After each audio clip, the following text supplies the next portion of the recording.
지난 2월 21일, 한국이 생산한 K9 자주포와 K2 전차 총 410대가 새벽녘 유럽에 도착하며 유럽 전역에서 큰 환호성을 불러일으켰다. 특히 폴란드에 도착한 이들 전력은 유럽 내에서 한국 방산업체들의 빠른 납품 속도와 강력한 생산 능력을 다시 한번 입증하며 한국 방위산업의 위상을 높이는 계기가 되었다. 폴란드는 최근 군비 증강을 위해 한국과 대규모 방산 계약을 체결하였으며 이번 납품을 통해 유럽 내 최대 규모의 화력 전력을 갖추게 되었다. 이번에 도착한 전력은 K2 전차 98대, K9 자주포 143문, 그리고 다연장 로켓 1000모, YS 등으로 구성되었으며 이는 유럽에서 가장 강력한 지상 전력 중 하나로 평가되고 있다. 텔폴란드 방산업체들은 예상보다 빠른 납품 일정의 놀라움을 감추지 못하고 있으며 이에 따라 K2 전차 2차 계약과 관련된 협상도 영향을 받고 있다. 폴란드는 K2PL 버전을 현지에서 생산할 계획이지만 현지화 과정에서 기술 이전 문제와 생산 비용 증가로 인해 계약 일정이 지연되고 있는 상황이다. 특히 폴란드 측이 요구한 능동 방호 시스템, 전자전 시스템, 360도 상황 인식 장치 등 최첨단 장비들이 추가되면서 K2PL 한 대당 가격이 독일 레오파르트 2보다 1.5배, 미국 M1 에이브람스보다 2배나 높은 수준까지 치솟고 있다. 이에 따라 폴란드 정부는 계약 조건을 조정하기 위해 시간을 벌려는 전략을 취하고 있지만 한국 측의 압도적인 생산 속도로 인해 협상력을 잃고 있는 실정이다. 현재 한국은 1차 계약 물량의 절반 이상을 조기 납품하며 2025년 초까지 모든 물량을 완전히 인도할 계획이다. 이로 인해 폴란드 정부는 2차 계약을 더 이상 지연시키기 어려운 상황에 놓이게 되었다.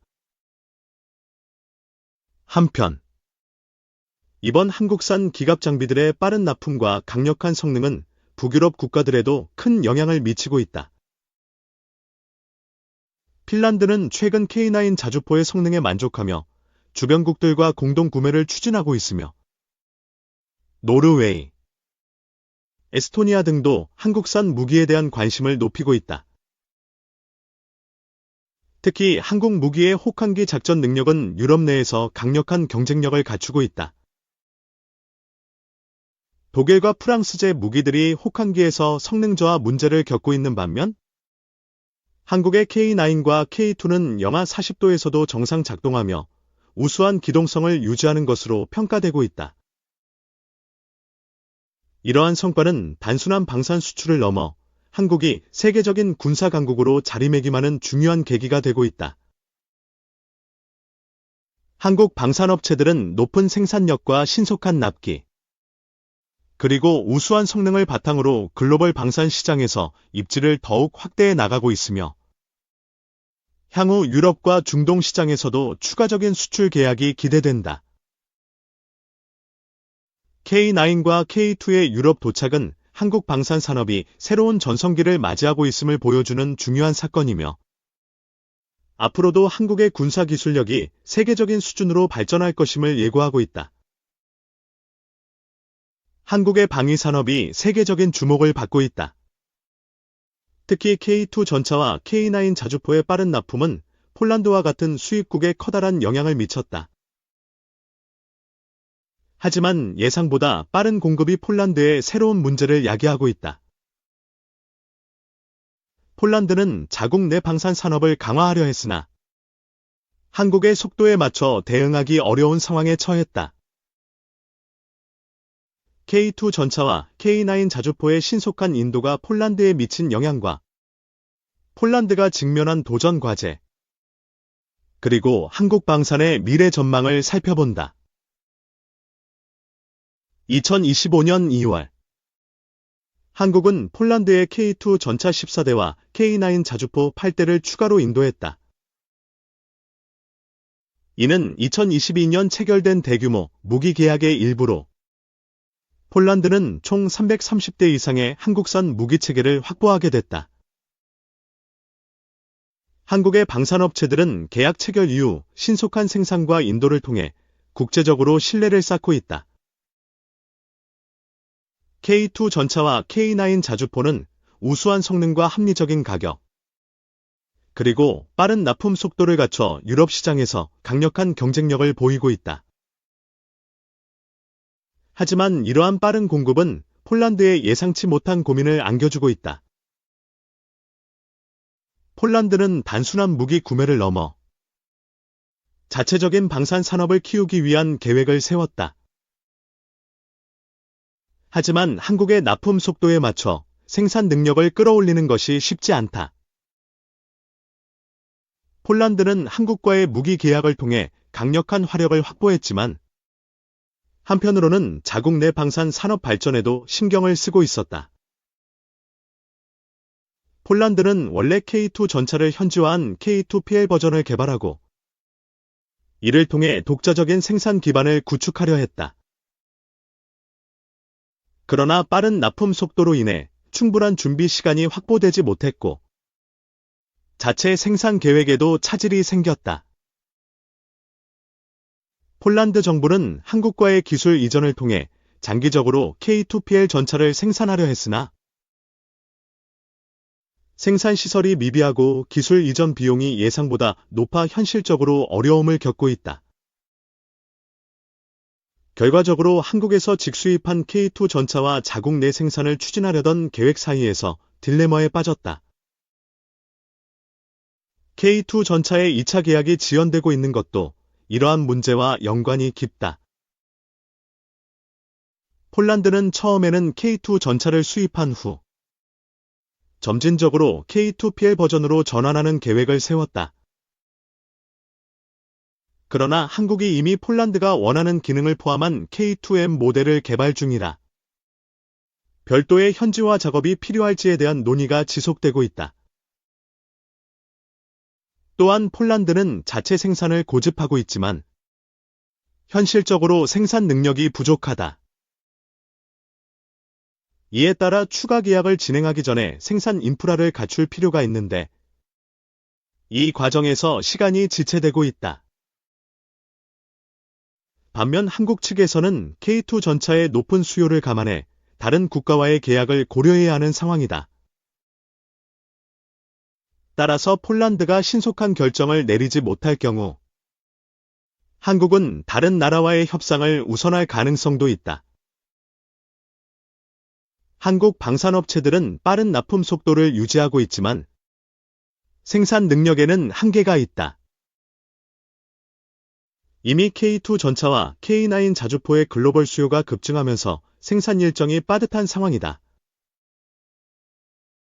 폴란드뿐만 아니라 노르웨이, 호주, 이집트 등 다양한 국가들이 한국산 무기에 관심을 보이고 있다. 따라서 폴란드가 자국 내 생산을 원하는 경우 한국 방산업체들은 추가적인 생산 라인을 구축하거나 로열티 기반의 협력 방안을 고려해야 한다. 한국 방산의 경쟁력은 단순한 가격 경쟁력을 넘어선다. 빠른 납품 속도, 계약 체결 후 몇 년씩 걸리는 타국 방산업체와 달리 한국은 신속한 공급이 가능하다. 우수한 성능, K2 전차와 K9 자주포는 네토 기준을 충족하면서도 가성비가 뛰어나다. 다양한 맞춤형 옵션, 수입국의 요구에 맞춘 개량이 용이하다.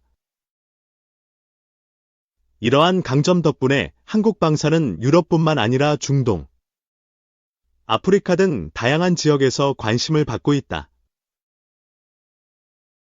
폴란드는 K2 전차와 K9 자주포를 대량 도입하면서 유럽 내에서 가장 강력한 지상군 전력을 보유한 국가 중 하나가 되었다. 이는 우크라이나 전쟁 이후 높아진 안보 위기 속에서 중요한 의미를 가진다. 특히 러시아와 가까운 위치에 있는 폴란드는 강력한 방어력을 갖추는 것이 필수적이다. 또한 폴란드는 한국산 무기를 적극 활용해 자국 방위 산업의 발전도 도모하고 있다.